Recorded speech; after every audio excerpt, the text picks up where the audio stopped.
Yo, what's going on, guys? Winner Kills here, and welcome to a brand new locals feature match. Here we are in round 1 for the week, and I do have all 4 rounds this week. Luckily, no files got corrupted, so yeah, pretty awesome. Let's hop right into this one here. We have Swordsoul on the left versus Altergeist on the right. It's been a long time since we've seen Altergeist on the channel. And, it's interesting to see the player on the right playing something that isn't summoning massive purple monsters. Maybe he's learning to move on now that Anaconda is finally gone. I don't know. But he has played Altergeist in the past. And I think like one of the first times I played him, he was on Altergeist. So it's cool to see him back on the deck. And the player on the left here, also a long-time Swordsoul player, so has been on the deck for a decent amount of time, playing varying different builds, like, you know, pile Swordsoul builds and, like, other things like that, so. And also has played Infernoble a lot on the channel as well. So we're going to see him start with Longyun, go into Longyun Synchro, burn 12, go for Ecclesia effect reveal. Ecclesia effect summon Moi effect reveal, and then get token. So going for the draw 2 combo here. The one that absolutely gets outright destroyed by Nibiru, but I feel like if you're ever going to do this combo, the safest time to do it is definitely game 1. Because if you try to go for this combo in games 2 or 3, your whole career is going to get ended by a Nibiru. So we get the draw 2, the Search of Blackout. So you basically have 1, 2, 3, 4 interruptions here, and you got to draw 2 cards while you were setting it up. So pretty strong end board there. Might not seem like a lot, but you know, in most cases it will get the job done. Especially Longyun Synchro here is going to be pretty strong against this Altergeist deck, being able to banish spells and traps and monsters. We are going to see a main decked evenly matched here from Altergeist. Not a huge shocker. Being the control deck that it is, doesn't really need its battle phase, so it can kind of give that up to play a really strong going second card this format, like evenly matched. So the evenly match is going to resolve here. Blackout and Qizhao will be cleared. You obviously don't want to chain Qizhao or Qixing to the evenly, because that means your opponent will have no cards on the field when it comes to resolving evenly matched. So you will have to banish everything. And trust me, burning 12 is not worth losing everything on your field. So he's going to, do the smart thing there, not banish the evenly with the Sinister. We will see him normal summon a Malusik into Link Karibo, and that is going to go ahead and, force him, well, not force him, get him to use the Sinister effect of getting rid of the Link Karibo, burning another 12. Malusik will still go ahead and get to search here, but that's really going to do it for our Altergeist player's turn. We'll see him pass, play over to our Swordsoul player, who I believe has Ecclesia in hand as well, but not really doing too much here since opponent has no monsters currently, so we're going to go ahead and see him activate Emergence to go ahead and search. I'd probably go for a Taya here personally. I do see a Moi in hand, but I think going for Taya here is definitely the play if you want to try to spin back some back row. But you also do have the opportunity to search any worm right now because he does have a Synchro. But he is going to go for the Longyun, which I think is maybe a little bit of a greedier play. Because I think he has Ecclesia, Ash, Valor, Moi, and Longyun. I think that's the hand right now. So he's going to go ahead and lead. I mean, this play, I guess, works too. Because you could go for Baron here. Or Chengying, honestly. Either is probably fine, since you can just go into Ecclesia into Taya into Boxia. Boxia revives the Moi, and then reveal the other Moi in hand. But unfortunately, we will see a Solemn Judgment come down on the summon of Chengying, as you really do have to Judgment that, just because I think it's game 100% without doing that. Having both Qixing, especially to banish Multi-Faker too if he activates any traps, and then also Sinister being a little bit stronger because there are a few banished cards currently, and then it will also trigger Chengying to banish from field and grave.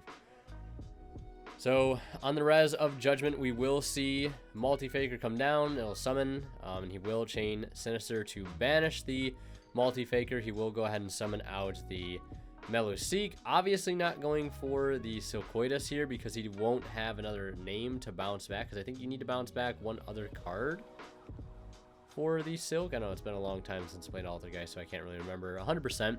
But he's going to summon the Conquery, which I think is just going to negate the effects of the Sinister. And I think it also can, like, prevent attacks too, but I think that's only when an attack is declared. I mean, I'm on DB right now. I could probably just look, to be totally honest. But we're going to see him go for the Ecclesia. Ecclesia is going to tag out into the Taya.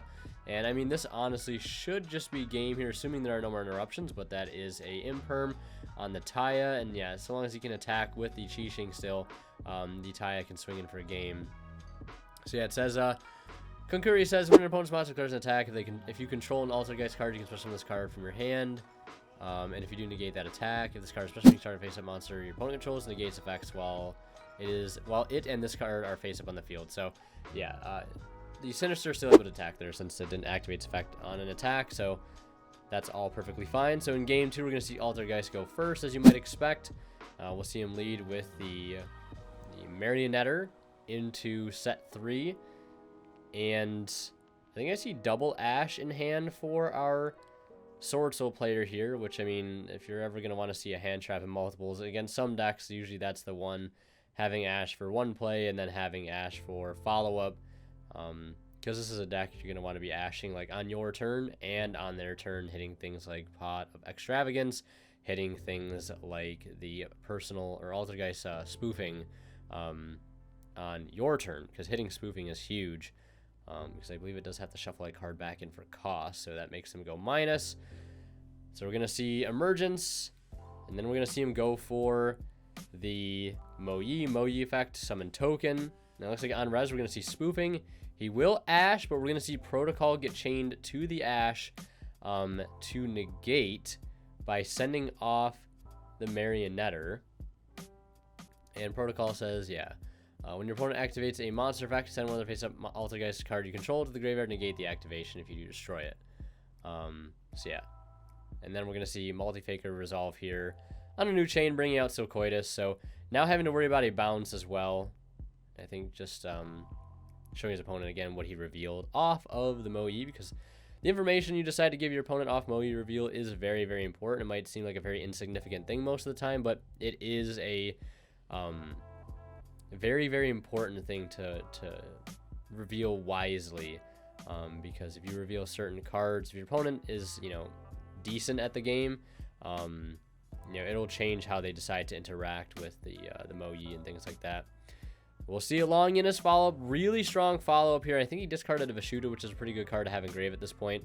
It will eat a Solemn Strike, which is unfortunate, but then Moyi will go in just to clear some bodies, and then we're going to see him pass turn there. Unfortunate, no Heavenly Dragon Circle. I believe it's in the deck list, but just not seeing it here to keep playing. And Ash on Extrav is going to be very clutch here as well. And then we're going to see his opponent normal summon the Mario and go ahead and set one from deck.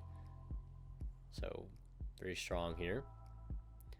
And he still knows the Taya is in hand, but the Taya will have to worry about that spoofing. Or not the spoofing, the Protocol. But if he clears, I was going to say, if he clears the Marionetter, he's basically free to play here, but, he does have spoofing still to get Meluseek and Silcoitus, and he's getting the, I think the Multi-Faker for Meluseek, and then, like, the Manifestation bringing back the Silk. So we're going to see our Swordsoul player here play a little bit conservative and then go ahead and attack into the Silk. And then Silk effect is going to go ahead and return one. And I think since Manifestation gets destroyed when the Silcoitus does, he'll get to return that to the hand. Yeah, just not able to play through the board there.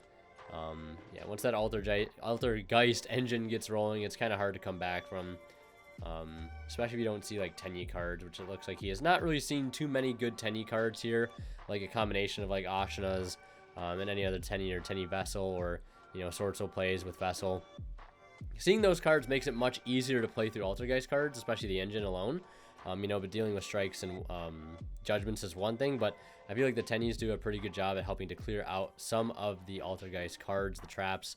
The Swordsoul cards, though, are going to fold very hard to Silk bounces and Protocol negates. We'll see him summon a Vishuda, Link for Monk, normal, the Moyi, reveal, and that's going to get hit with an Imperm, which oftentimes is very, very good. Again, another reason I personally advocate for Heavenly Dragon Circle, because oftentimes Valor and Imperms just ends your turn outright.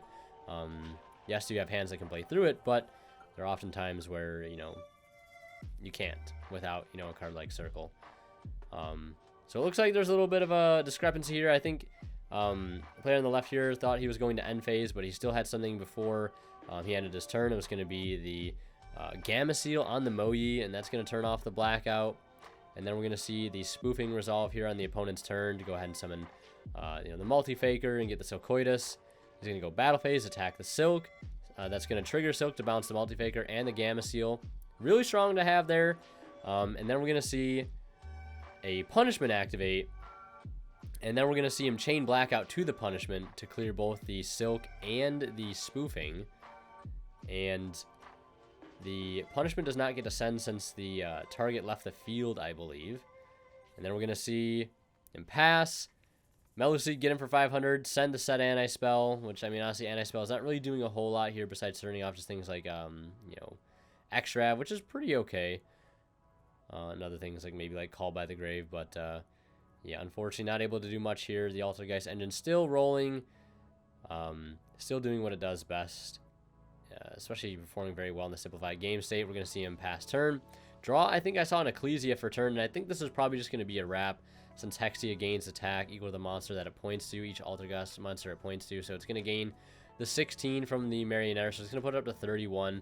2 Marionetters plus an Ecclesia, yeah, that's just outright game. It has the Protocol and Gamma Seal for any crackback his opponent might have. So we're going to see Altergeist take that match 2-1 there. Thank you guys for watching. If you want to see more of my content, click on one of the videos on the bottom of the screen right now. And last but not least, a huge thank you goes to our Divine Level channel members who are Tweeter0226, Pony Stark, Cadillacs84, Justin Lamb, and HDA Cyber. Thank you guys so much, like always, for your extremely kind and generous support of the channel.